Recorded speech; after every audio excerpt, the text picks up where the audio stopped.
बेआईन हाथीदांत चोरा चालाण 2 अभियुक्त गिरफ कोर्ट चालाण। मयूरभंज जिला करंजिया बनखंड अधीन दुधियाणी वन विभाग पक्षर चढ़ाऊ कर हाथीदांत वन्यजंतु नख सिंह आदि चोरा चालाण करुवा 2 अभियुक्त को गिरफ कर सफल होती।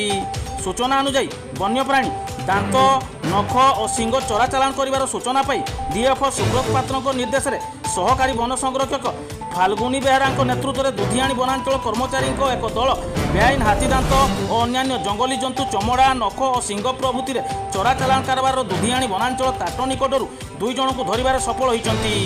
2 अभियुक्तों मध्य जड़े केन्दुझर जिला पाटना थाना माचगड़ ग्राम प्रताप मंडल पुओ करंजिया विष्णु रेसिडेंशियल कॉलेज छात्र राजेंद्र मंडल एवं करंजिया 12 नंबर वार्ड बासिंदा कार्तिक देहुरी पुओ अंकित देहुरी एवं 2 जन बयस 19 वर्ष बोली सूचना मिली।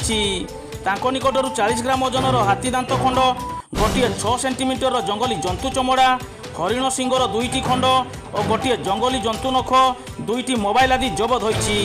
तेबे उक्त घटना को नहीं वन विभाग पक्षर OR case number 58D 2024 number एक मामला रुजु कर 2 अभियुक्तों को गिरफ कर कोर्ट चालाण कर जमापड़ी।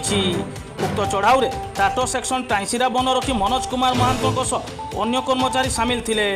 मयूरभंज जिलार Karanjia Dinesh Kumar report KM live news.